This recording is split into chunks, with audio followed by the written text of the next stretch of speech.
I want you to get together.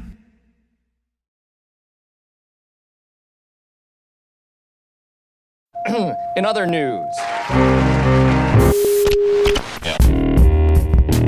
You know, the towers did not burn up. They turned into powder in midair. It's scary to have this helicopter hovering around. You walk up to them and confront them. They can't stand that. Welcome to Another News. I'm Jeff Brady. We hear the second hour of the interview with Paul Stobbs, author of The Nephilim Look Like Clowns. In the first hour, the focus was on Paul's early stage of research, how he became aware of the topic, the spiritual implications of what the clowns symbolize, and who brings them into Western culture and why. In this second part, we look at how the clown creature has entered into popular film and music. Why is it so important to have this entity front and center? This evil clown archetype is more than a figurative shadow of society. This is spiritual warfare, according to the research of our guest. Paul Stobbs has taken this topic and greatly expanded the research in many directions. He examines how the concept of colorful clown beings are worshipped in ceremonies. It spans across time and is also woven through modern and indigenous culture. Paul brings forth his theory, the offspring of the biblical fallen ones, the Nephilim, the giants, actually bear a striking resemblance to the clown archetype. He spent years researching various aspects of the theory and has now published the book titled The Nephilim Look Like Clowns, Volume 1, The History. We go now to hear part 2 of this interview. Oh, the wild man is quite an infamous beast, and it's basically the European flavour of Nephilim. And I think they were hairier in Europe because it's colder. The hairy beast is also fractal colored because, yeah, and you may have known this, but some Mormons believe that Bigfoot is Cain. Yes, so you can go into that a bit further. The hairy Cain, the Hurley Cain, is where people think Harlequin comes from, which comes out of the wild man tradition of Europe as well. It comes from an Irish tradition of the Hurley Cain. And yeah, Cain was said to be a hairy beast, who got killed by Tubal Cain, was it, I think? By an arrow, he said is what killed him, because he mistook him for a beast of the field or something like that. But at the same time, there's many theories speculating what the mark of Cain was specifically, and like I said, what his offspring would have had, and hairiness is another example of that. I'm leaning more towards pale-skinned hairiness may have been the situation for the mark of Cain, and his offspring may have had that too. But the hairiness doesn't seem to apply to the serpent-human hybrids of India, let's say, where it's hotter. Or in Australia, where you have the Wanginas, the offspring of the rainbow serpents, or you have, in Bali, you got more of the Rakshasa flavors, or the Raksa demons of Sri Lanka. They're very human serpent-snake hybridy, but they lack the hair element. But then you go, the further north you go, it's very similar. Big, wide, grinning, serpent, bulging-eyed human hybrids, but with long, tasseled, multicolored hair instead. And you get things like the Kukuri wearing big, long, multicolored fabric tasseled suits to represent that, you know what I mean? And it's kind of every culture has their own representation of the same creature, and fundamentally the behavior is always the same. They were giant and they ate people and then ruled over them and subjugated them, and people worshipped them as gods.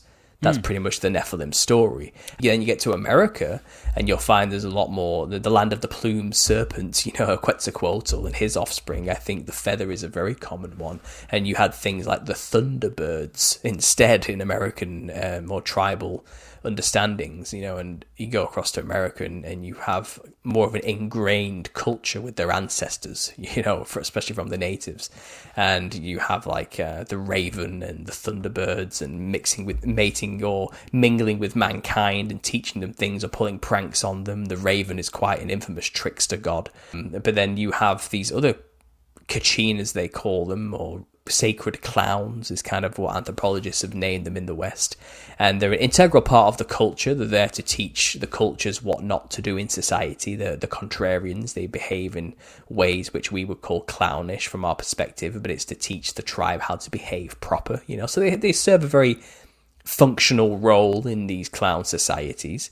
But when you just look at their aesthetics alone and detach yourself from their cultural meaning, you know, what people have laid onto them, they look just like the same creatures found in Indian, African versions of the exact same tribes, black and white fractal patterned antennaed monsters with wide red grinning mouths, you know. And you find a lot of ancestor spirit worship over in Africa. And Africa's a huge continent with many countries and different cultures, but they all have a running theme of ancestor spirit worship. And they often have this black and white lined patterned look to them, identical to the creature over in the Northern American plains with this black and white fractal line. It's called the Heyoka. And the Pueblo clowns as well, depending which tribe you go to, whether it's the dry plains or the more wetter northern regions, you'll find that they dress like this thing for different reasons. So if you go more further north to like the Dakota tribes, they dress like the Heyoka, and the Heyoka is a shaman. And he wears a black and white fractal lined clothing with feathers, you know. But his role is not simply sacred clown, but it's also a conduit to communicate with the Wakinyan spirit.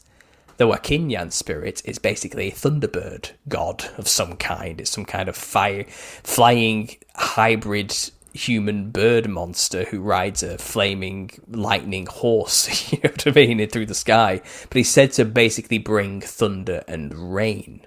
So what the Heyoka does specifically is he dances in an attempt, while dressing this way, in an attempt to communicate with the Wakinyan, to tell the Wakinyan, please don't bring the rain, it will kill us.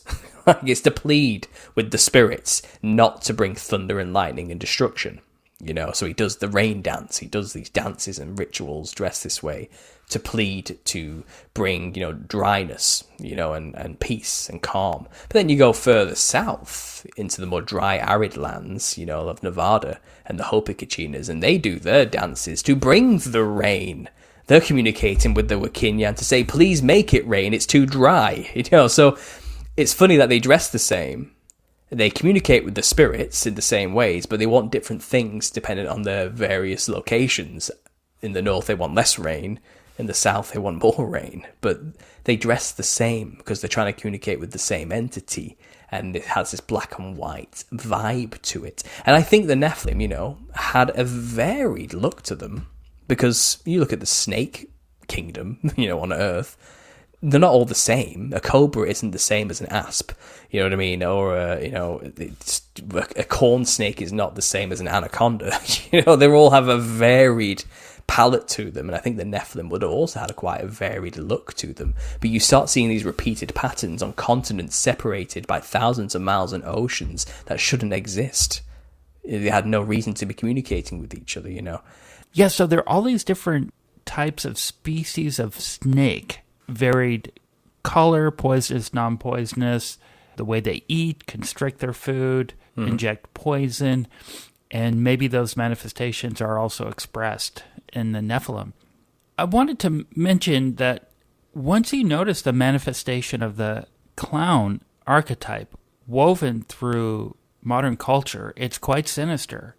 And we know this relationship between the spirit world and human intermediaries is a key area. How would you describe the relationship between the clown entities and occult groups down to the individual summoner? Modern culture, they're selling out, some would say, their very own kind to be unwitting hosts of these Nephilim parasites. Are they acting as a valet to the physical world? Is it a business agreement? What is this? Well, different religions, different beliefs, different understandings surrounding what these entities are and what they're for. So many of these ancient cultures I've described that still exist today in their folk traditions have a working relationship with these entities. They don't see them as bad necessarily, they see them as a means to an end. So in Africa, for example, they'll channel the ancestors to gain something from them. So they want power. The ability not to bleed when cut by a blade is very useful to tribes at war with one another, things like that, the strength of 10 men, or the ability to breathe underwater, or whatever they want, they'll request that power from the spirit. But in return, it's a transaction. They then have to give the spirit something, a sacrifice of some kind. And it's a transaction, it's a deal being made. And that's what most of these ancestor spirit worship cultures are doing. They're communicating with the spirits to gain knowledge or power from them and giving them something in return. So when the willing vessel has been possessed, it's common for the vessel to then drink alcohol, smoke drugs, eat flesh, whatever it is, or have sex or something, whatever it is. And then the entity who's in the vessel gets to feel that pleasure, taste that food, smell that burnt offering or whatever it is, because it's using the willing vessel's senses vicariously while possessing the vessel. And that's the transaction, that's the deal, I'll let you in my body, I'll let you use my hands and eyes and ears and tongue and nose to feel once more, because you no longer have a body, but in return I want X, Y, and Z. So it's a contract. Now, in the West, we are let's say not the West, the Anglosphere, shall we say, we are a predominantly Christian part of the world. We're different to these other. We don't have that. We know what demons are, and we rebuke them in the name of Jesus. Fundamentally, And I know it's not necessarily the case today, with the dwindling numbers in popularity in Christian thinking, but fundamentally, we have a very different view of these practices to most of the rest of the earth who deal in ancestor spirit worship. So if we had a demon manifest through a possessed person in front of us just down the street, let's say here, someone will likely say, I rebuke this in the name of Jesus Christ. Someone will default back to the religious programming of our region and call on God and start praying or something. And now that's not optimal for a demon, because Jesus Christ has authority over these things, and so do we over these demons in his authority given to us by his sacrifice and his death and resurrection and defeating of these creatures and death. Demons can't really manifest so publicly here in, let's say, Europe or England or America, or Canada or obviously Russia as well. Many places where Christendom has set foot, it's difficult for demons to easily manifest. So they have to do it more hidden here in the Western Hemisphere, in specifically more westernized European cultures, because we will default back to calling on Jesus. And then they're cast out again. And it's described in the Bible, when a demon is cast out of a man, it wanders in dry places, which I think is the DMT realm, where it has no body. It has no means to quench its thirsts, its hungers, its desires. It hasn't got a body or senses to do those things, and it's desperate to get back to one. So this is where demonic possession, the phenomena, that's why we even have this phenomena. That's what the purpose of it is. It's for a demon to feel the pleasures of having a body again. Now we have these people in these cultures I mentioned earlier, willingly letting them in and giving them stuff. They're very popular there, and you find that demonic activity is rife in these places where these practices are there. But in the West, it has to be occult, which just means hidden.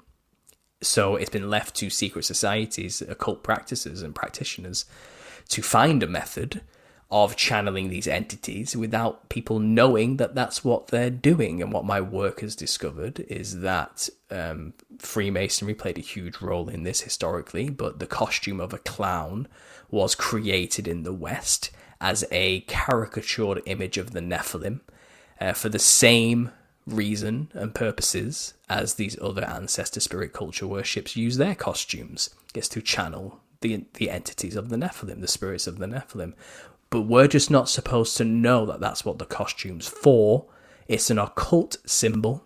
So exoterically, and that just means what the public are supposed to think, exoterically, it's just a bit of fun for the kids.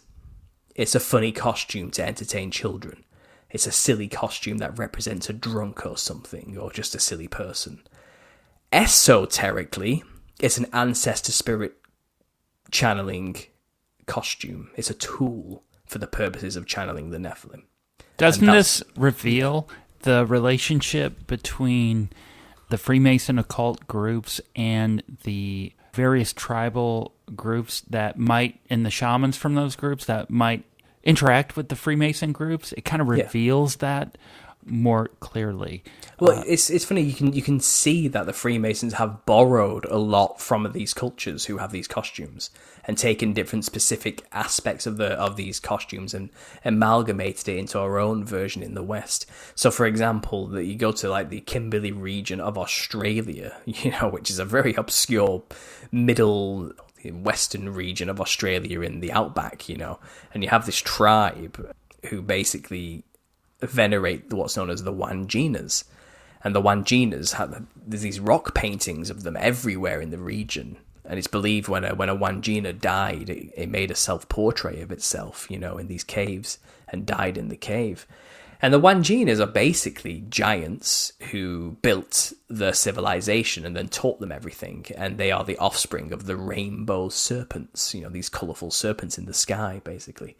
And that's the mythos surrounding them. But you look at the images of these Wanjinas, it's a quintessential red afro, red-nosed clown, torn from the pages of a stereotypical Halloween costume. Absolutely. You know what I mean? It's kind of like striking. And I saw this on one of your videos. I couldn't believe it. It looked just like a clown. It's because it's been stolen from the Kimberley people's representation. And these occult secret societies have taken that image and turned it into something we call a clown here in the West. They've just borrowed that aspect of it, the red afro style, So what effects are occurring that they're bringing this face, this effigy, into the collective surreptitiously? I think they're opening up more channels to demonic activity in our realm, and you can see the degradation of our culture over the past decade or two. The apathy, the why so serious apathy, the typical Joker apathy of everything's meaningless, anything's pointless, nihilism, death and destruction, abortions, hedonism. No one's holding them accountable. No. You don't hear about any element of a Christian church group identifying this specific thing and holding someone accountable for it. Mm-hmm. Oh, absolutely. Yeah, but the thing is, no one knows what I'm saying here is very obscure. I mean, who's going to take me seriously until they actually look at the work I've actually done on this? It's kind of, I know what it sounds like. I'm talking about clowns, for God's sake. It sounds ridiculous, because people have, the programming default is clowns are just silly. They're just something fun for kids, But when I've laid out the history here and I've named names, I've set dates, I've got the resources, you can read it in the book and you can watch my videos on this for free if you don't want to read the book with visuals to back it all up. But the clown costume was created by the son of a very famous Freemason called Charles Dibdin, who was nepotistically given the job of heading up one of the most powerful theatres of the 1800s, In 1799, when he took over, he changed the costume of a character called Clown on the British pantomime stage. Clown is just the British version of Pedrolino, which is a Italian tradition, which goes all the way back to 500 AD of the travelling circus, of the travelling pantomime. Harlequin was a member of that. Harlequin was modelled after the Wild Man of Europe we mentioned earlier, and he was introduced into that scenario. And Harlequin had a servant friend just like himself, the servant to the rich man called Pedrolino. Pedrolino was just a Elizabethan dog body. Boring, plain, white rags. Nothing colourful about him. And he was a zany character. He had a comedy element to him. But he wasn't like a clown like we know today. His drama came from being the dim-witted fool who was always being foiled by the quick-witted Harlequin, That was the comedy aspect. But in Britain, clown became the quick-witted demon, just like Harlequin was, named after the wild man demon. And when the British clown was acting like a demon, he was given a costume change because he was so popular. And the son of a Freemason did this as soon as he took over the theatre. He suddenly dressed Pedrolino, the plain white servant rags, in a psychedelic, monstrous costume that was unseen and unheard of before. We're breaking 1,000 years of tradition here, suddenly, with no explanation anywhere in the memoirs. But when you look at the costume head on, and compare it to the costumes worn by the Rakshasa demons on the Thailand temples, it's identical. It's this same costume. This traveling Freemasonic family, the Dibdins, who had heavy ties to India. They were colonizing India during this time with the East India Company in Britain. Charles Dibdin's brother, Thomas Dibdin, was a member of this colonization. Charles Dibdin was moving back and forth to India all the time. He was going to live there, but cancelled due to bad weather. His ship couldn't sail. All this is in the memoirs. You know, he knew India intimately. And then suddenly, as soon as his son takes control of a very powerful London theatre, he dresses one of the most popular characters just like an Indian Rakshasa demon. That's not a coincidence, you know. And did I mention Freemasonic family? High-end members of Freemasonry. Very powerful, very famous music industry mogul of the time. You know, like a P. Diddy of the time, shall we say. You know, if not more than that. You know, way more, way bigger than that.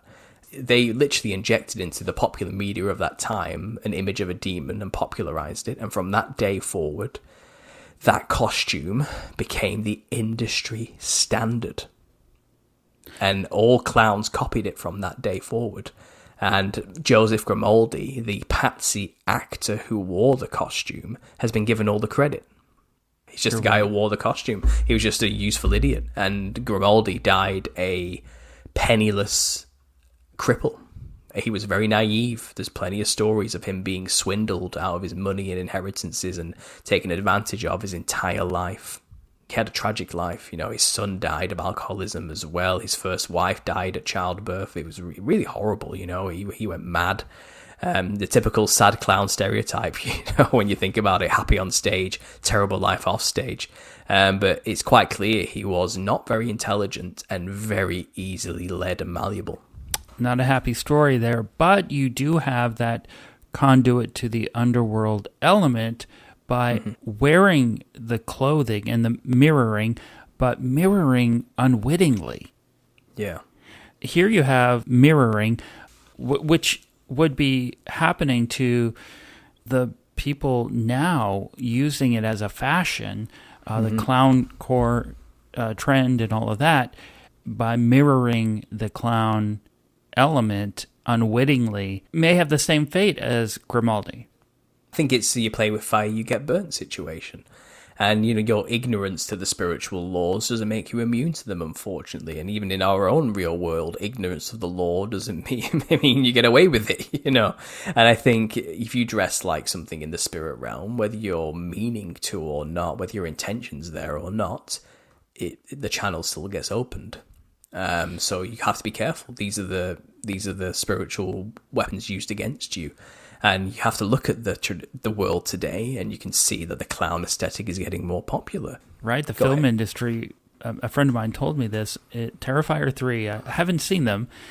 He said the first Terrifier movies, the clown is the protagonist, by the way, a murderous clown, were low-budget films, but Terrifier 3 is a high-budget film, so they got the money to do this. You have the clown, evil clown front and center, reaching a lot of people. And the film industry loaded with the face-painted clown-like archetype, and you have the Joker, killer clowns from outer space. There are 100 more. Not all clown protagonists are killers, yet in the films such as It and the 2014 film Clown, the clown is an ancient, non-human, bloodthirsty monster who feeds on human children. In context with your research, Paul, that portrayal is over the target. Would you talk about these two films? Sure. So Stephen King's It, you know, is quintessentially just the Nephilim story bastardized to make money. So Stephen King, I assume he's an insider of some kind. He knows the truth, and he's just used it to his advantage to make money. So yeah, Clown, you know, the clown of It, Pennywise the Clown, is a fear-feeding interdimensional entity. Fundamentally, that's what he is, and he manifests stronger into our reality the more fear he can produce in his victims. And he can obviously feed physically the more scared he gets the people to believe in him, basically through fear. And that's fundamentally the story of It, and it's about obviously children growing up to defeat this entity and believe in themselves, basically, and realize as long as you don't fear them, the entity has no power. So there's a lot of nonsense thrown in there as well, which has no basis in reality. But yeah, I think it's quite obvious Stephen King knew exactly what I'm talking about and has just used it as a method to create great fiction that he can monetize and make a lot of money off. So there is that, and yeah, all the key elements are there. Ancient primordial interdimensional entity that has clown-like features. So there we go, it's there. For sure. But when there was a little bit of unmasking on the hands of this clown, they were reptilian. Yes. He's basically a giant insectoid reptile hybrid in his true form. It's very spider-like. It's very odd.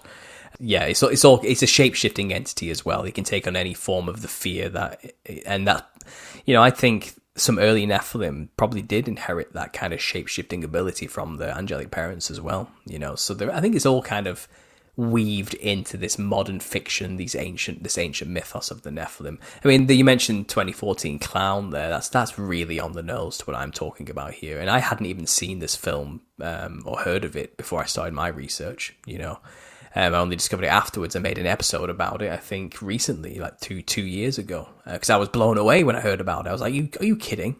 Oh, I've got to see that. It's one of your videos on YouTube, correct? Yeah. It actually led me on to a very important discovery as well about the costume of a clown and where we get the ruffle from. So fundamentally, the story of Clown, the film, it's a fiction, by the way. This isn't a real Scandinavian mythos. It doesn't exist in reality. It's just a fiction for the film.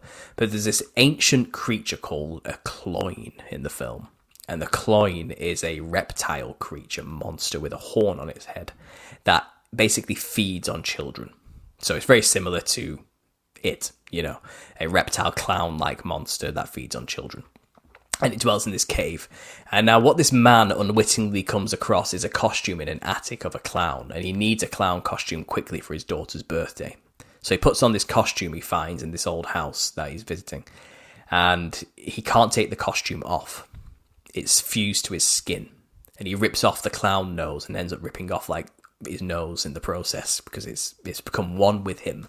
And he starts to transform into this ancient demon called a cloyne, because it turns out he's wearing the skin of this thing. He didn't put on a clown costume, he put on this monster's skin, basically. So he's now been fully possessed by wearing the costume of a clown, basically. Paul, can I stop you there? I didn't think about this until you're explaining it, but this is what the ritual is about. You're putting on the clothing, you're dressing like it, and until the creature slowly takes over. And it starts slow, and then before you know it, he's turned into a vicious monster. He's no longer human anymore. At first, he looks like a silly-looking man in a floppy reptile skin costume, But by the end of it, he's become one with it, and he is a reptile monster. It's no different, So it's about slow possession through channeling the demon by wearing its image. And yeah, fundamentally, he has to eat 5 children to break the curse. That's how it works. So the demon wants to feed through the vessel, who's now wearing his skin. So it's the same contractual thing I was talking about earlier. People channel the demon by dressing like it and then give it stuff like food and drugs and alcohol or whatever it is, by drinking stuff and biting the head off a chicken and drinking the blood is one practice the Theym do in India, for example, while dressed like this, and the film is just like a highly parodied, over-the-top, fictionalized version of these ancient practices that are very real. And the clown costume is very on the nose in that film. They're telling you point blank what the truth is there. And I only discovered this film after the fact. And, to add to this, something you didn't mention, in 2000... Are you tired of the same old conversations? Do you often find yourself struggling to know what to say? Are you over discussing the news, sports ball, or the weather? It's time to put boring discussions behind you by leaving a copy of The Nephilim Look Like Clowns on your coffee table, your toilet, your local library, mother's car, boss's office desk, or that person you really likes bed instead. What the hell is this? Oh, that? Why, it's just a book about how the modern costume of a clown is a caricature of ancient giants and modern demons. Stay away from my children. This is a conversation you can't wait to have. My family used to think I was crazy, but thanks to the Nephilim look like clowns, they know I'm crazy. The Nephilim looks like clowns. It's no laughing matter. I think it was like 2002, so we're going way back here. Before I was even thinking about these things, I was 10 years old, and I never even heard of this show or watched it. But it was a show called Supernatural. Is it 2002, maybe 2012? I don't know, it was a long time ago.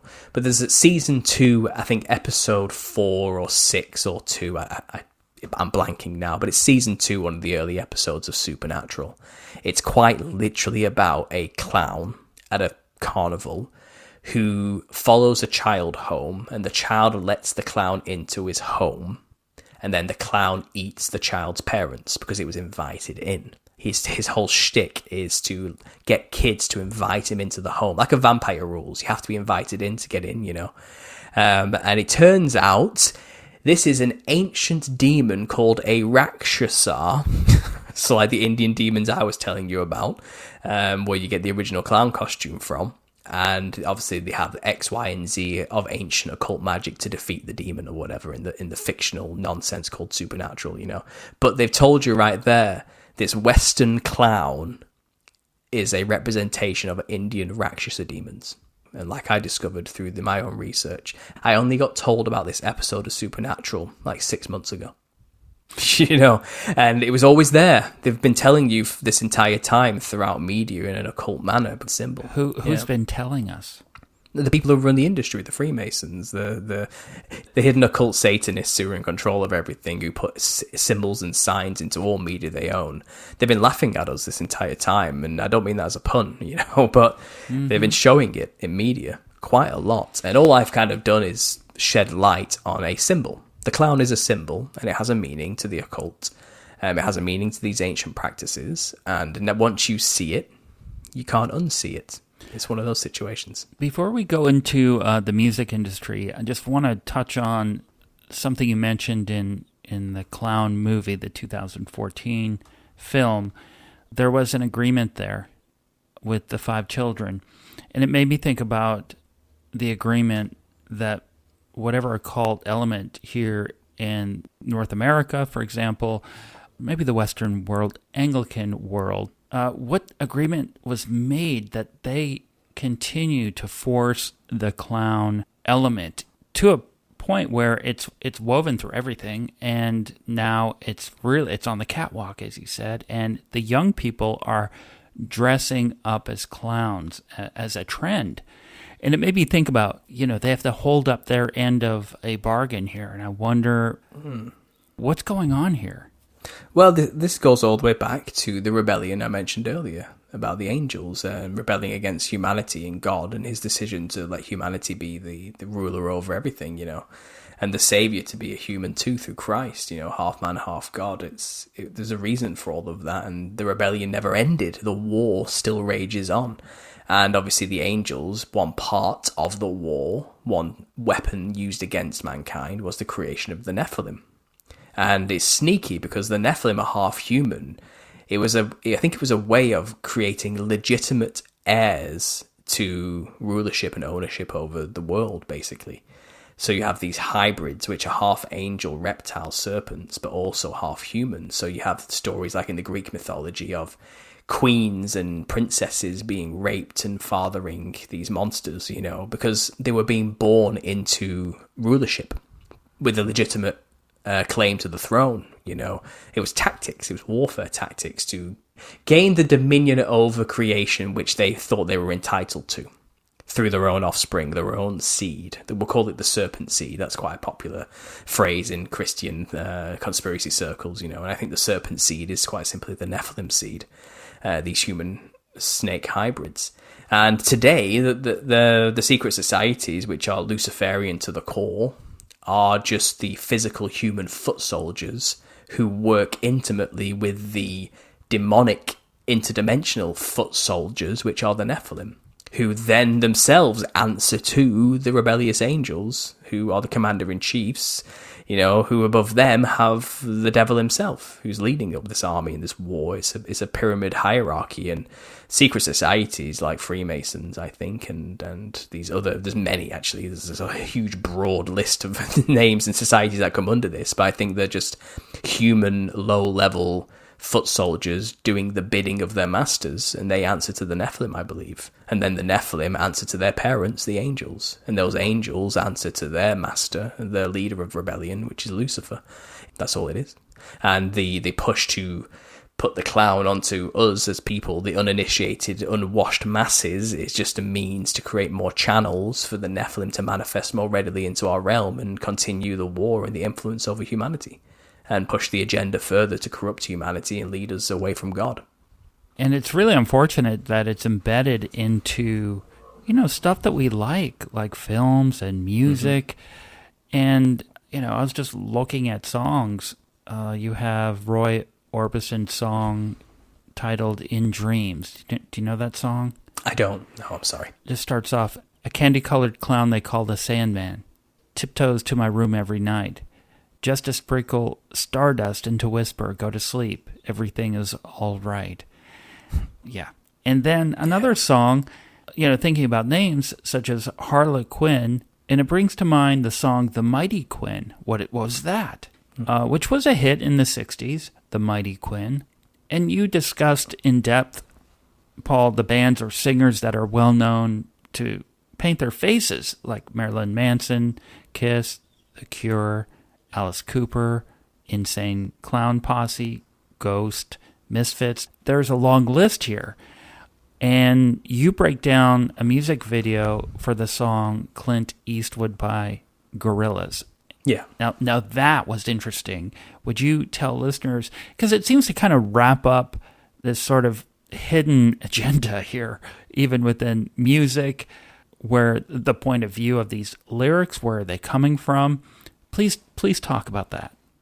Yeah, I mean, I broke down that particular song because I think it spoke more to my generation. I'm 32 years old and I grew up on that kind of music, And again, you mentioned those older bands from like the glam rock era onwards, and the heavy metal era. And it's always been kind of on the nose, the clown-like, over-the-top, colourful clothing type thing. And it's always been there. Iggy Stardust, the character of David Bowie, is a great example. The pale white skin, red-haired, multicoloured, fractal, patterned creature type stuff. And I think the secret to the music industry is not to have any talent, or it's not about having a good song necessarily to get chosen by the people that run the industries, which are these secret societies. You just have to look like a clown, and they'll pick you, and they'll put you in the spotlight, and they'll call you a god, they'll call you an idol, they'll put you on the radio, they'll make everybody listen to your crap music, and they'll tell everybody this is the next greatest, best thing and you must like it, and the most of the ignorant sheep will go along with it because what do they know, And then what you've created is an idol for people to emulate and copy that looks like a clown. So people will start dressing like their favorite idols. People will think, if I want to be famous, I'll do it like David Bowie did, and I'll dress like a clown too, They'll copy them and emulate them. It just creates more channels. The music industry is in the industry of creating more and more idols that look like the Nephilim, so people will copy them. So yeah, it's been happening since music has existed, especially that 60s era onwards, from the psychedelic revolution, the whole CIA plot to create all that nonsense, and create those musicians that were pushing that agenda, the psychedelic agenda. But it manifests, it still goes on today, but now it's more overt, I find. It's less subtle. And you get people like Damon Albarn, who's like ex-member of Blur, who went on to create the Gorillaz, which is like a digital music group, and they had these personas, didn't they? And if you listen to Clint Eastwood and you watch the music video, they're in a white void, these fictional monkey type cartoon clown-like characters, which is what the Gorillaz really are. And the void cracks open as he's singing, I'm happy, I'm feeling glad, I've got sunshine in a bag, and I'm useless. And first of all, sunshine in a bag, people think, he's talking about drugs, he's talking about cannabis. Really, he's representing Lucifer, the Mithras, the god of the sun god, the false light, that type of thing, the light of Lucifer. Because you realize that Damon Albarn is heavily steeped in the occult, and he doesn't even hide it. He says, I practice Enochian magic from John Dee, and he created his own, I think it's like 10-pointed star logo, which he takes everywhere and puts on all of his shows and all these type of things. He's in the game of summoning demons, just like John Dee. He loves the occult. He's all about the occult, and that comes through his music. So you followed along with the song in the music video, and then it shows that the drummer is possessed. And basically the demon within the drummer comes out in the music video. And it looks like a giant, blue-white skinned, big red-lipped clown monster. Okay, it's telling you what the Nephilim look like, and these are the spirits that possess people. But it's interesting because the first words that come out of his mouth are, finally, somebody's let me out of my cage. Time for me is nothing, I'm showing no age. And it's basically 3 minutes of just a Nephilim rapping about everything he is and where he comes from and what his agenda is. That's what Clint Eastwood is. That's what the song actually is. And that's what the music video shows. It's heavily seeped in all of this, and it shows you openly that the Nephilim look like clowns, and I just dug a little bit under the surface, and like I said, you find out the creator of this music is an open satanic occultist, and he's telling you through his music exactly what he believes and what the art is truly representing, and but you find it's everywhere. And so the music industry, that is the secret. Dress like a psychedelic fractaled clown monster, and you will be elevated. Some listeners may not know, the band Insane Clown Posse, they really paint their faces just like a clown, and their followers have this cultish element, like the Grateful Dead almost, and paint their faces as well, stand in line to get tickets and to go to the show. It doesn't get more obvious. And then it shows also what these singers know. It was funny, this Insane Clown Posse, they have the Juggalo aspect, and it's kind of like a cult following, like you said. It's very cultish. And it appeals to like an impoverished, disenfranchised group of people looking for a community, and that's kind of what it brings together. But you'll also find that they have this whole mythos they've created around themselves called the Dark Carnival. And it's about when you die, your soul goes to this cosmic carnival situation where it's judged by these demon entities that look like jesters, And there's like a whole fictional mythos they've created surrounding it.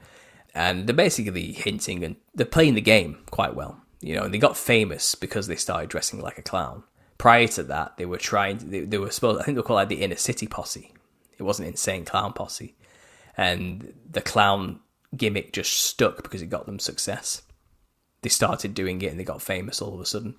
So it kind of got out of hand and got beyond them, I think, in that respect. Because dressing like the clown is what got them where they are, because that's what happens when you play that game. And it's no coincidence that every Halloween they always perform a show in a Freemason hall. That's quite well known. So it's all connected. They're all just a part of it. Their entire mythos they've created, which everyone thinks is wholly unique to them, is not unique to them. They're just playing off the truth and making a fiction out of it for monetary gain. Just like Stephen King is, Yes, and for those musicians, it seems like the stakes are high in terms of your bargain, right?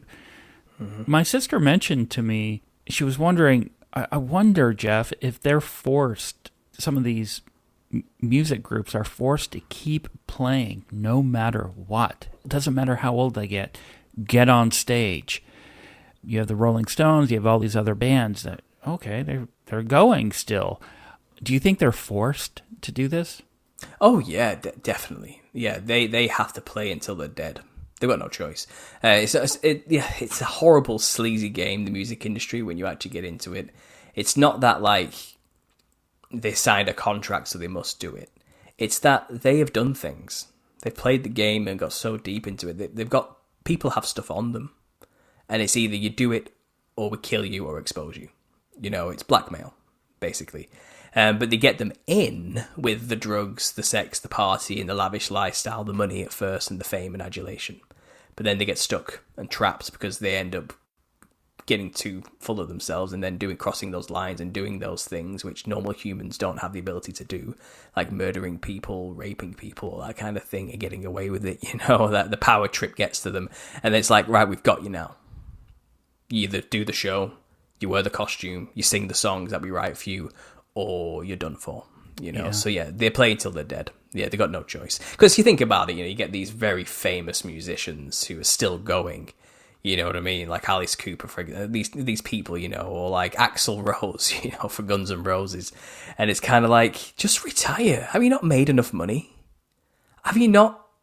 You had your moment. You were huge. You were a legend. Why are you still going and ruining that image of yourself and living long enough to become the villain type of situation?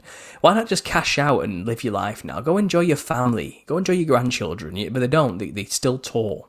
They keep going. And they never stop until they're dead. And that's not normal behavior. I'm sorry. It's not. It really isn't. I thought, wow, they must really love performing. No, that's not it. Absolutely not. I don't think so anyway. That's not much. Just like, I suppose that's my theory. But there's, again, if you go to the conspiracy world, the corruption and the satanic elements of the music industry is very well understood and exposed by many better people than I have over the years. And you can see it. You can see why they have to do these things. They haven't really got a choice. And many of them, probably don't want to do it. And they want a way out, and maybe if they found the truth, they realised the devil's real and so's God, and I've chose the wrong side. And they want to come to Jesus instead, and that will come with probably losing their life if they publicly and openly do that type of thing. And it's just one of those. But who knows? I reckon if they did boldly proclaim their faith in Christ, and that's probably when they'll release the pedophilia charges and the evidences and all that type of thing. Right. You know what I mean? A lot of tension. Whatever they've got on them will get released, and it's kind of like, this is your man of God, is it? This it's that type of thing. It's a horrible, disgusting game. Yeah. It's sneaky, it's vile, and it's not all that glitters is not gold. But those who play the game all the way to the end, well, they get elevated in death to godlike status, don't they? Like David Bowie, for example, he's a god. For sure. Right. He went out Aleister Crowley style. In one of your videos, the use of the rainbow and the trend of brightly colored dyed hair, even women wearing the striped kind of Ronald McDonald leggings, and they're known to be politically left-leaning. I suspect they don't know they're wearing the colors symbolizing a metaphysical and spiritual predator. But there's more to this. You mentioned in an interview that it's possible prior to the biblical flood, humans had the ability to see the invisible realm. Maybe the 5 essential senses were more enhanced with an additional sense, and this downgrade might be symbolized by the rainbow. Can you talk more about that? Sure, yeah. I mean, maybe it's a good place to end the conversation, because it's quite a fascinating idea of itself. First of all, that group of people you're referring to, I call the multicolored collective to get around the algorithm. They're a bit of a protective class in today's day and age. They are the sacred cow of the Western world now, and you can say no evil against them or lose everything you've ever built around yourself. But at the same, their aesthetic is very clown-like, isn't it? Dehumanizing multicolored styles, tattoos, piercings, bright-coloured hair, multicolored clothing. The flag is quite literally a bunch of multicolors. And their ethos is what you would call, from a Christian Western perspective, as degeneracy. So it is what it is, and it's a broad umbrella with many, many alphabet soup groups underneath it, But yeah, their aesthetic is wholly Nephilim-esque, I would say. It's undeniable, and people talk about it and ask me all the time to cover it, and I'm like, do you want me to lose everything? No, thank you. But I will hint at what I'm talking about. I think people who know what I'm talking about here. There's a spirit that runs behind that entire movement, and it shows through their aesthetics, I believe. Now, let's get on to the idea of the rainbow. Now, it says in the Bible after the flood that God set a rainbow in the sky as a covenant between him and Noah that he would never flood the earth ever again. It was a promise, It's actually a promise from God that he would never do such a thing to us ever again. It's a symbol of hope and peace and prosperity. It's a godly symbol, in fact, biblically speaking. It's a sign of Noah. It's a grand sign of God's love and promise to us that no matter how bad it gets, that will never happen again. You know, he promises that it was the promise of the coming savior, and he's going to fix this problem of this corruption of the Nephilim, you know, and all these type of things, and the sin of mankind. So yeah, I believe you have to think about that concept. So did rainbows not exist prior to the flood? You know, it's odd, isn't it, that God created a rainbow only after the flood were rainbows visible. And I think there's a reason for that. I think it's because prior to that, we didn't live in the narrow bandwidth of red, green, blue, you know, indigo, violet, that type of thing. I think it was we had a broader range and scope of vision prior to being limited to that narrow bandwidth. And that only makes sense if you consider that the Nephilim became disembodied spirits on the earth in death, especially after the flood, you know. So it says the Nephilim were killed just before the flood, maybe 200 years before the flood came. It says that God sent a judgment to the watchers, that they must watch their beloved ones kill each other. So the angels who created them had to watch their children, the Nephilim, kill each other. That was the punishment. And then they were bound in chains themselves until the end times, you know, and until the final judgment. So the Nephilim were already dead before the flood, the originals, the big ones that look like clowns, the perfect half-human, half-angel hybrids, you know. But their children's children were still around, and their offspring was still around, and the quarter Nephilim and the eighth Nephilim were still knocking about. And it says in the book of Jasher that the humans started mixing kinds and genetic engineering and putting all the beasts together and creating chimerid monsters and all sorts of things. And I think the humans began to corrupt themselves, and they were likely getting the knowledge on how to do this from the Nephilim that was still knocking about in disembodied form, in spirit form, which I think people could still see. You know, so the corruption didn't end just because the Nephilim's physical body had disappeared. Humanity was still worshipping them as gods and communicated with them spiritually and were learning stuff from them. And I think humans try to Nephilimify themselves, as I've kind of coined. And you'll find that's when mermaids were created, and centaurs, and mothmen, and reptilian men, and birdmen, and sirens, and I don't know, harpies, bird women, you know. And name a cryptid. That's probably when it was created, where humans mixed themselves with animals. And I think the purpose was to create hardy creatures that could survive the flood that was about to turn up. I mean, a flood's not a big deal if you've got gills, if you're a fish person, you know, if you're a mermaid. And I think that's when that marine kingdom was established, when the flood came. And I think it was a means to get genetic corruption to the other side of the flood and re-establish the Nephilim afterwards. But the point was, the Nephilim were still visible to people. They might have been disembodied, but people had a broader spiritual vision and could still kind of see the spirit realm simultaneously with the physical realm. Because I think the DMT realm people go to isn't a special place. I think it's still the earth. I describe it as like the plumbing of the universe. It's kind of like the matrix code that projects the physical reality we live in. You know, it's like being inside the projector. That's where you go when you do DMT, you know, and it's kind of perfectly valid, perfectly normal place. It needs to exist for this place to exist. It's a place that needs to be there for us to be here. You know, it's like the other side of the coin. It's the warp to the woof of reality, of the rug of reality, you know, but being on the top of the rug where we are is where you want to be, the place of embodied forms. The DMT realm is just the place of disembodied form, and I think there was no distinction between those two places in the antediluvian past. You could perceive both places. The Australian cultures, the Aborigines, describe this as the dreaming. It's a time, the dream time of an ancient odd realm where like reality was malleable and wavy and gooey and weird, you know, and spirit beings and physical entities were one with one another. And they're basically describing this time before the flood where I think humans had the capacity, where the third eye was open, to use like a new age term, you know, fully open. You could see everything all at once, just as God intended. And I think when the flood came, it also came with a limitation to our perceptions. And you know, that's to stop us from being in communication with the now disembodied spirits of these entities. It was a mercy by God to not allow their influence over us. There's a veil was put between us. And the whole culture now, everything I've been describing today, is just methods of piercing that veil and getting them back to this side. Right. Yeah. And one film that tried to create the illusion of coming out of the dream world was Nightmare on Elm Street. Mm-hmm. There are other films that do that, but this one was really interesting. I was just thinking about that because, yes, they're relegated into that dry space. But in Nightmare on Elm Street, the character wasn't really a clown. It did have the striped shirt, kind of, but... it was a Hat-Man entity. He had the hat. He was a comedian. He told a lot of jokes. He had a clown-like element to him. Not all demons have been represented as clowns in media. You find it's a stereotype of a demon, isn't there, that we've been taught, which is like a dark, evil, shadowy, monstrous creature. It came from the dream world into the physical world. So you had that, I want to manifest in the physical world. Oh, yeah. And I need you to dream about me. He fed off fear as well, didn't he? Just like it. Yes. I think our energetic...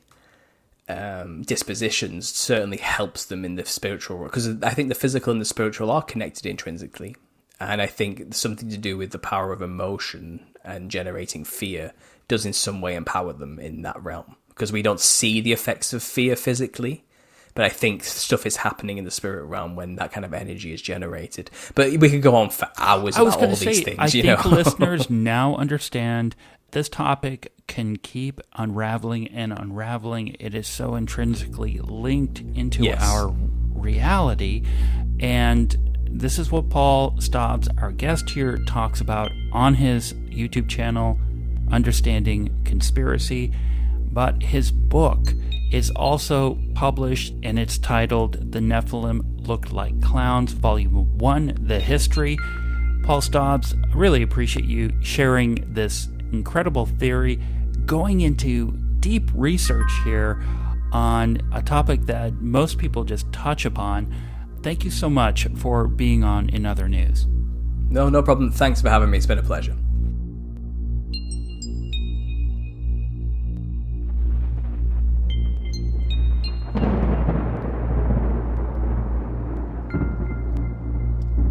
That's going to do it for In Other News. I'm Jeff Brady. Visit inothernewsradio.com for archives and more information about the guests.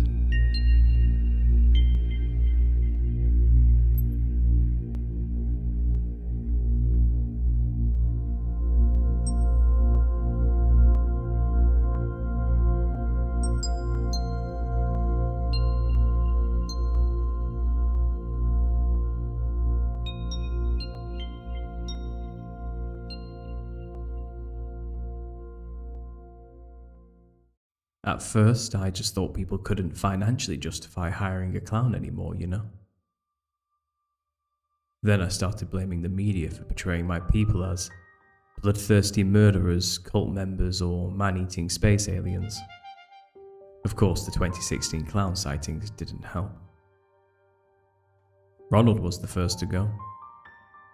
They just took him away. And we stayed silent. Because that's when the book appeared. What new form of clown bigotry was this, I thought? Hadn't my people suffered enough? My clown act was failing because people just weren't taking it seriously. And once they fired me from the circus, I tried suing them for funfair dismissal. My unicycle rusted, and my balls gathered dust. I used to make kids scream with laughter, So much that I could see the tears of joy running down their faces. And then it just stopped. I was so upset that I started eating the banana cream pies instead of throwing them in people's faces. I gained so much weight that summer. I avoided it for a while, but the book's front cover was just so eye-catching, and it was so readily available on Amazon that I gave in and finally read the thing. I didn't even know what the Nephilim were.